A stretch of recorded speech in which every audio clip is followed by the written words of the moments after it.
This is Entrepreneur Radio, maximizing your personal and business results by leading with your heart. With your host, Terri Levine. Listen every week as Terri tackles the topics that will help you become a successful heart-centered entrepreneur. Be sure to read the blog posts at www.heartrepreneur.com/blog. Come back often and add this show to your favorite RSS feed or subscribe in iTunes.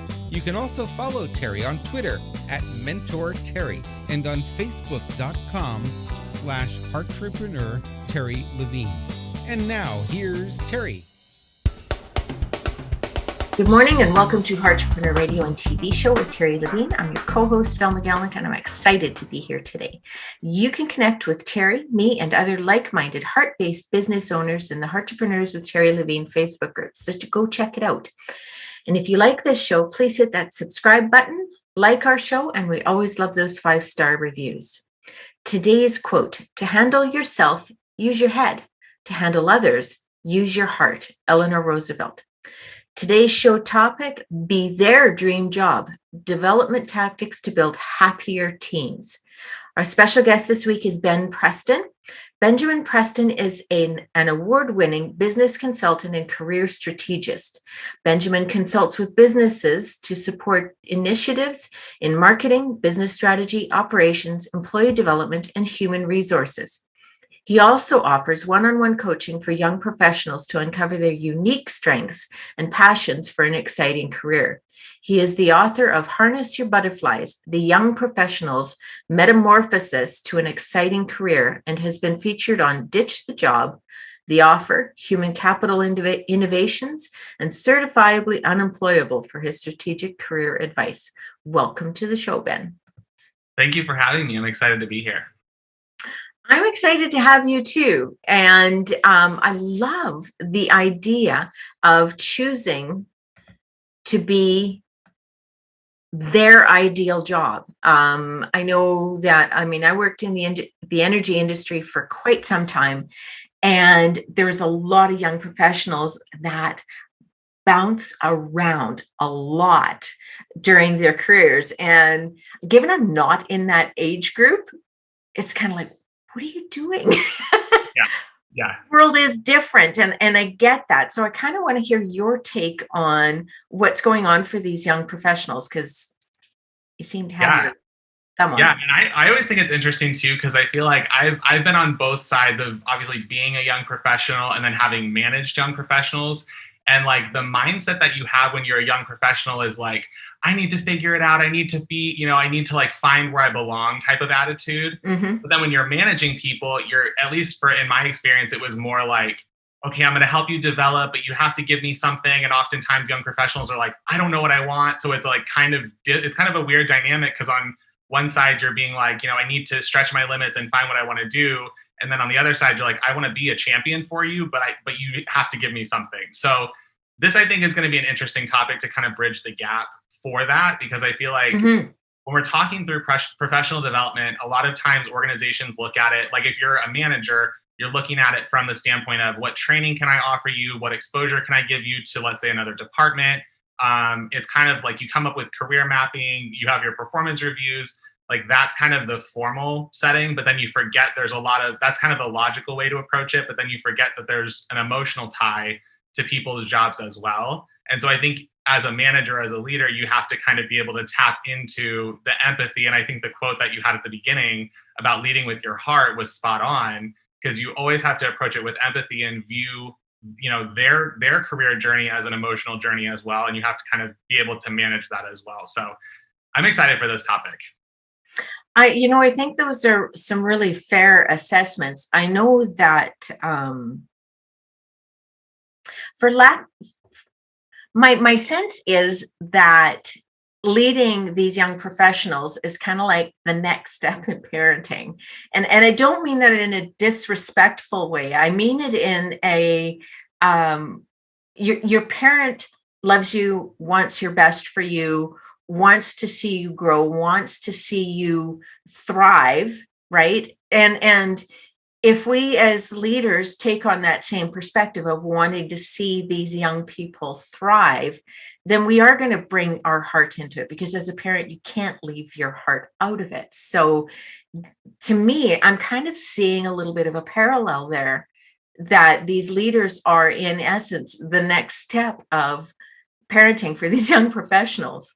Yeah. And the biggest thing, I think that's a really good analogy. The biggest thing that comes to young professional development is oftentimes young professionals are coming at it from, they have so many options and they have so many, like if you think about, when my grandpa was in the working world, he laid carpets, and that was kind of really only the job that he ever really wanted to do because there wasn't a lot of options when he was younger. And today, you're not only competing with other businesses, but you're competing with people becoming entrepreneurs, becoming influencers on social media. Like the dream job, the definition of what an employee wants to do is constantly changing. And so as a manager, you kind of have to have that intuition to say, okay, I'm, guiding them to help them figure out what they want to do. But at the same time, I'm trying to retain them for my team. And so you're trying to, when you're approaching professional development with young professionals, the biggest thing is to make sure that you're giving them enough opportunity, maybe not fully letting them go on their own all the time, but giving them enough diversity that they can kind of come into their own, kind of like when you're, a parent managing a child, when you're a parent raising a kid, and one day your kid's interested in art, and the next day they're interested in baseball, and the next day they're interested in dinosaurs. Like that's kind of the same level of diversity and change that you want to make sure that when you're managing a younger team, that they have that perspective as well. So, you might have 30 things on their job description, or let's say 10 things on their job description, and they go through all 10 of those and they really are interested in maybe just 3 of those 10 things. You can start to position them to dive deeper into those 3 things and make their job and their experience more interesting as a manager, and pull on their strengths more to make sure that they're producing at the level that you want them to.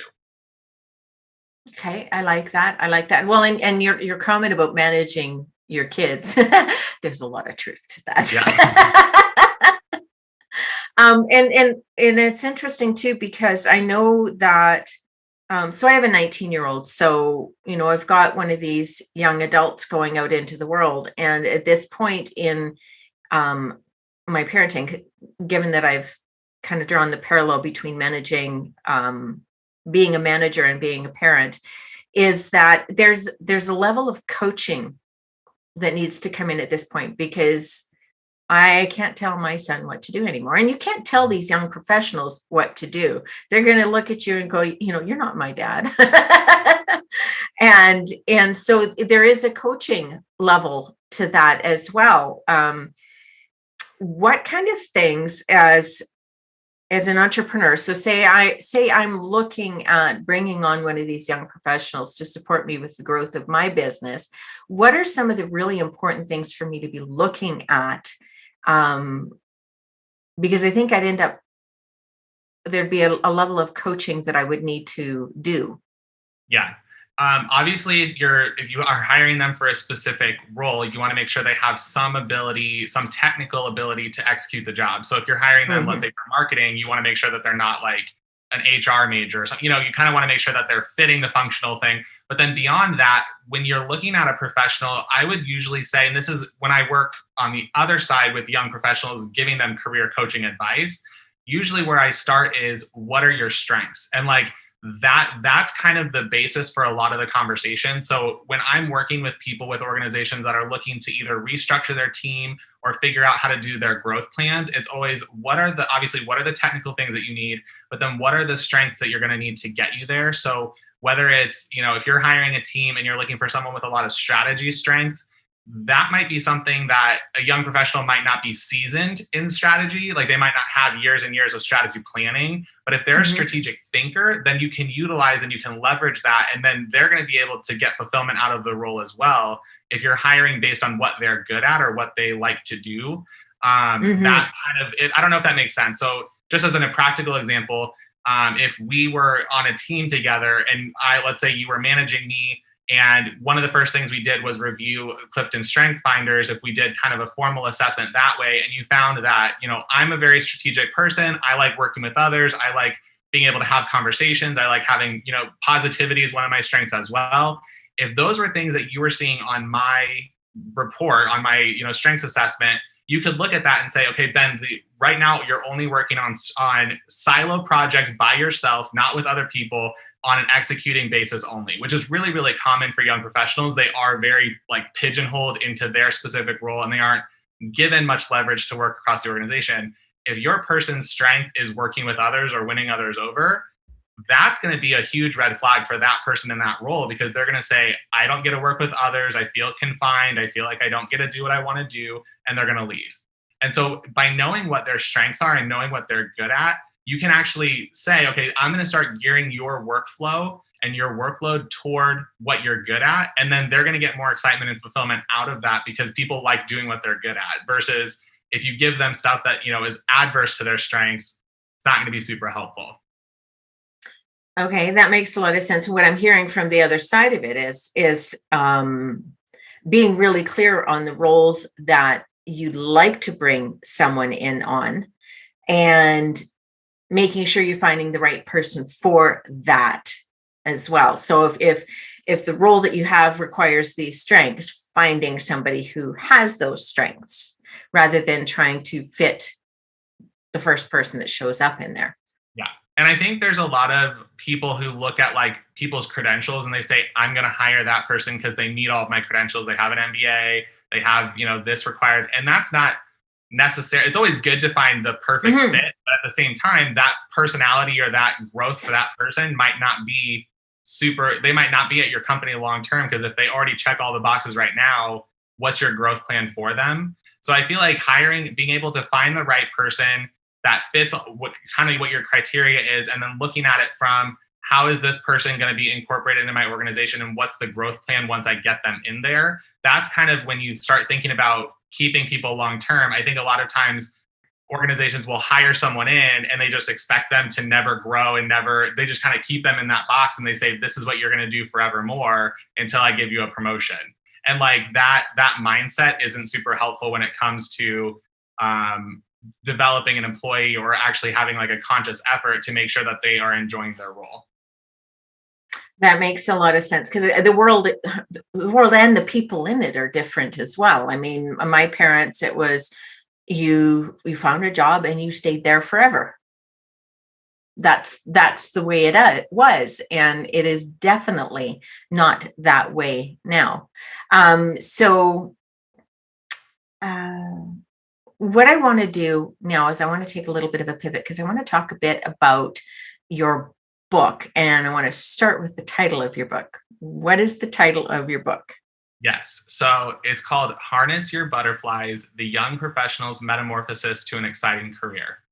And you have to say it slowly, because sometimes it's a tongue twister. But I love it. I absolutely love it, because there's quite a bit in there. I mean, there's the metamorphosis part, right? Which is really important, because that's about the development and becoming all that we're capable of becoming. And then there's the harness your butterflies, because I know that, they never go away, but as a young person, I think you have those butterflies more often than when you get a little bit older. And, I know in some of your materials, you talk about, you quote Mel Robbins, fear and excitement are the exact same physical state. The only difference between fear and excitement is what your brain is doing while your body is agitated.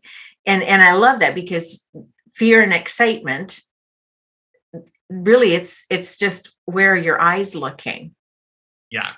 And I think it's interesting too. That was actually butterflies in your stomach is what my mom always used to whenever we'd be going to a basketball game, or if I had to go in front of people and do speaking, I would always feel really nervous. And that was kind of the inspiration for the book, was the butterflies in your stomach. But then ironically, as I was writing the book, I came across this interview that Mel Robbins did. And she is somebody who speaks for a living. That's her job.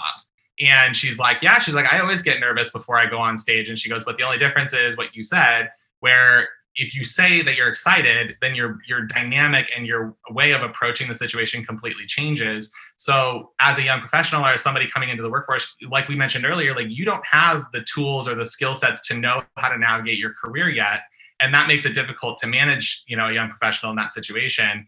But if you, as a young professional, if you look at the direction that you're going, if it makes you slightly nervous or excited, depending on how you label it, that's usually a good indicator that you're moving in a direction that's kind of going to be really fulfilling for you or really exciting in the future. Or it's kind of an indicator for me that you're following your passion, because that's always the big capital P passion of like, what's my purpose? What's my passion? I always just say, follow your excitement and you'll get there. Like just focus on what's purposeful today. Find where, if you're, I always kind of use this analogy of like a radar or like a metal detector on the beach. Like if you're kind of scanning around and you see something that lights up, you want to move in that direction versus just continuing to scan and say, oh, there's something over there I'm interested in, but I'm going to keep scanning. Like that's not how that works. So being able to kind of find what you're interested in and move in that direction, I think is really the skill set that I want the whole book to kind of convey. But then there's practical ways of kind of taking that and making it useful. But yeah, that's the kind of the overview. I really like that. And I actually really connect to it because that's how I've moved through my life, right? I've decided that my body talks to me, and that when I get that excited feeling, that means yes. And when I get that heavy feeling, like my legs are going to just pull me through the floor, that means no. And I've simplified it to that. And I love that you're giving that kind of advice to these young people, that it really isn't all that hard. It can be as simple as following your excitement. And sometimes we have a few different diverging directions with excitement, but at least then you're faced with choice rather than there's nothing out in front of me. Yeah. And I think it kind of takes back ownership of your career, because I think, at least for me, this was my journey when I was in my early career, was I always felt like I was just kind of a leaf blowing in the wind, where I was like, well, maybe I'll find an interesting job. Maybe I'll live somewhere cool. Maybe I'll make a lot of money. Maybe I'll do, like, there's a lot of what ifs when you're starting off in your career, because you just don't know.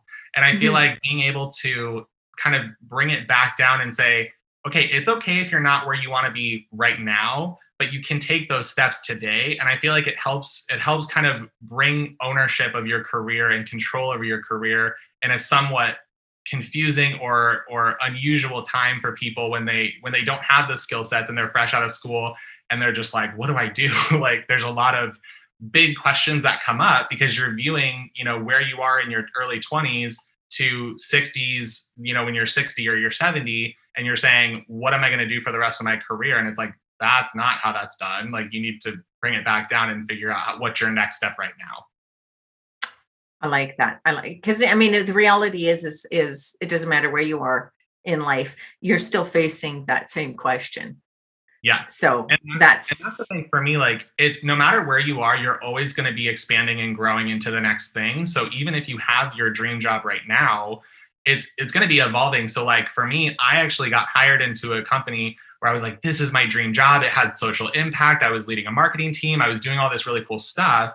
And then about a year later, I was like, all right, I'm ready for something different. Like that, it just kind of your definition of excitement, and it all expands and it grows. So you're constantly kind of chasing, but you're also, it's more about the journey than it is the destination. So once you're in that role and you say, this is what I've always wanted, then you can kind of keep creating from there and saying, this is the next thing I want to add in my career. This is the next thing I want to add in my career. And then it just keeps growing that way. So it's a lot more exciting once you get the ball rolling, and once you start following those fundamentals of, I'm going to follow my excitement. It's like a roller coaster that never stops.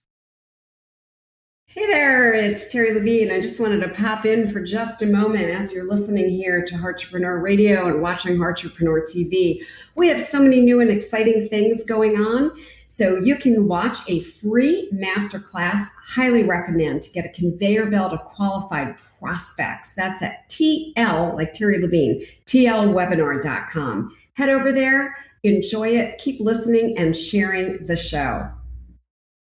So, okay, actually, before we get going, I want to make sure that our listeners have an opportunity to connect with you. I think it's really valuable to take a look at the information that you provide, whether you're the actual young person or you're the business owner who would love to take advantage of these young minds and these young ideas and bring them into your organization. So what is the best way for our listeners to connect with you? Yes. My website, if you go to my website, it has my contact info and everything on it. My website is benjaminpreston.com. Perfect. And your book, again, we can find it on Amazon and all of the regular book places. Yep. It's Okay. located everywhere. Perfect. Perfect. Okay. So there was one thing in your materials that I know you were pointing to the young people. But I got to say, this first question, read on to learn in your materials, why you have half read shelf of books or an unused gym membership and what it says about your future. Because I've been there. I'm still sort of there. Yeah, motivation. That's like one of the biggest, I think, question marks is for everybody is motivation, whether you're a young professional or, or like later in your career too. It's just like, how do I you don't finish. I have a bookshelf of books that I've only read half of. At one point I was paying for a gym membership and I'm like, let me be real. I'm not going to ever go to the gym. Like there's the way that we motivate ourselves is really interesting. So when I'm talking to people about motivation, and everyone's motivation to do stuff is different, but typically the motivation that you have to start something is not usually the same motivation that you use to continue doing something.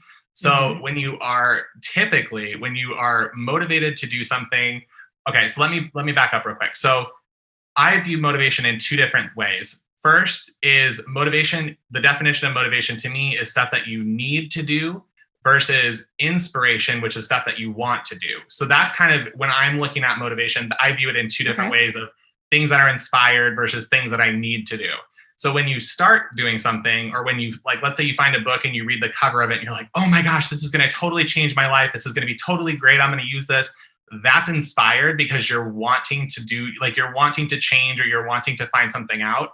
The minute that you start reading that book, it's no longer something you want to do. It's something that you need to do. And the way that our brains process it is if you find something in that you want to continue doing. So let's say if you go to the gym, your motivation to go to the gym or your inspiration to go to the gym is I want to get in shape. Once you actually get to the gym, your motivation to do that becomes like, oh, I need to go. I have to go. I can't miss again today. Versus if you let's say you're dating someone and you're like, oh my gosh, I want to be in shape so I look so good for that person. You're going to go to the gym a lot more because it's something you want to do. And it's something that you're kind of creating an excitement around. So I always tell people, if you're really stuck on something, if you're really I need to do something, I need to do this, I need to do this, try to change it or pivot it into something that's more of a want. So what's the reason that you're wanting this? What's the reason that you can continue doing this? What are you getting out of it? And then it becomes a lot easier to do that thing. So yeah, that's kind of one of the things that I learned early on is just because you're excited to start something isn't the reason that you're going to continue maintaining that habit, especially if it's not a habit yet. But yeah, so if you can try to change it into something that you're wanting to do, it makes it a lot easier to continue doing that thing. Okay. And so that's actually really good insight for a lot of our business owners and company owners, is that if you want your young people to have that kind of motivation, then you really need to tap into their inspiration. Yeah. And the thing, I think a lot of people, when they think that they're managing people, they think that they are this is going to sound really extreme and I don't mean it to. They're thinking I own you, I pay you, you have to do what I tell you. That's kind of the linear transactional behavior is I pay you, therefore you do this job. And I can promise you, if you make it something where people are excited to do the task that you're giving them, and it could be something that they don't even really like doing, but if you can position it in a way where they're excited to do it or they're getting some value out of it, they're going to get that done so much faster than if they didn't. Because if you give someone a project that they don't want to do, it might take them 3 days to do it. I don't know. It might take them a lot longer to do it, and it won't be very good if you're forcing someone or you're trying to motivate someone to do it, versus if you can figure out what are the things that get them kind of going, or what are the things that get them excited or get them kind of in the mood to do work. Because everyone has that thing, like the thing that gets you excited to work, or the thing that gets you up in the morning to want to do more stuff. If you can tap into that and kind of tie that back to the work that they're doing, or rework the workflow to make sure that they are able to get their level of inspiration, you're going to get stuff a lot better and a lot quicker by just changing the way that you're managing from this viewpoint of you have to do what I say to let's figure out how we can get this done in a way that's beneficial for all of us, including you as part of this equation. Love that. And what I'm hearing is that it's actually the difference between managing and leading. And there's actually, Terri has one book, it's Stop Managing, Start Coaching.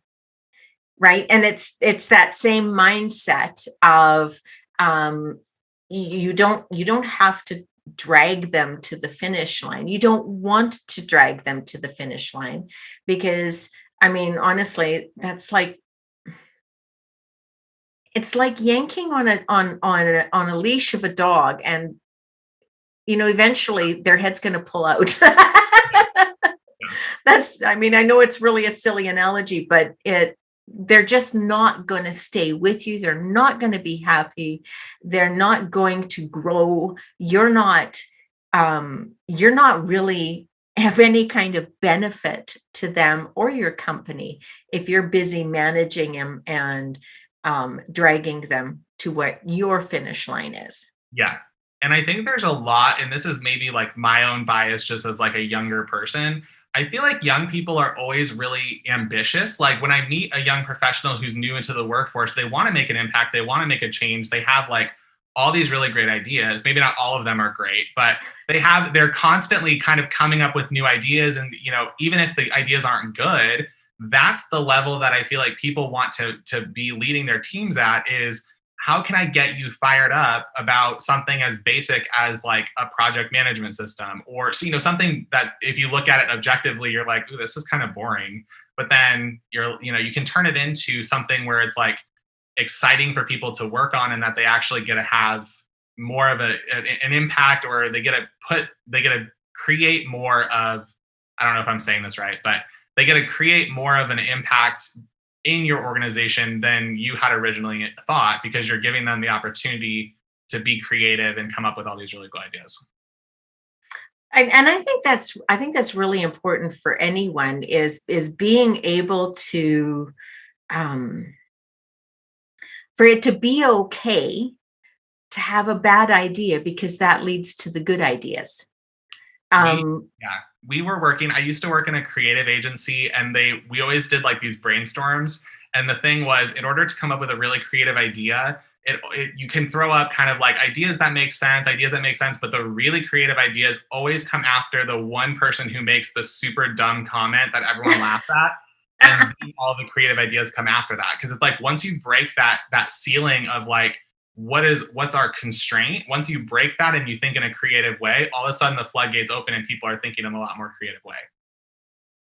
And there's so much young energy that we can be tapping into, and different perspectives. They're not hung up on this is the way it's always been done. And most entrepreneurs are not hung up on this is the way it's always been done anyways. Mm-hmm. But if you tap into that fresh energy of the young people, I think there's a lot of opportunity inside of our businesses. So, okay. We're just about to the end of our time, but there was one thing that you had in your materials, the diamond effect. Tell me about that. Yeah, so that happened, personal experience, but when I was 23, I was planning an event in the southern part of France. It was like this big award show, and I was by myself because my boss had left like 2 weeks earlier.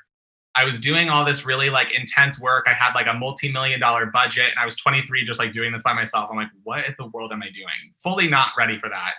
And then after the event, I was like, wow, I have really grown as a professional in a way that I would have never imagined. And it came up to me that was like, when you are like, we all kind of start out as like a piece of coal, and the way that diamonds are made is pressure, pressure, pressure, pressure, pressure, and just like a lot of condensed like adversity.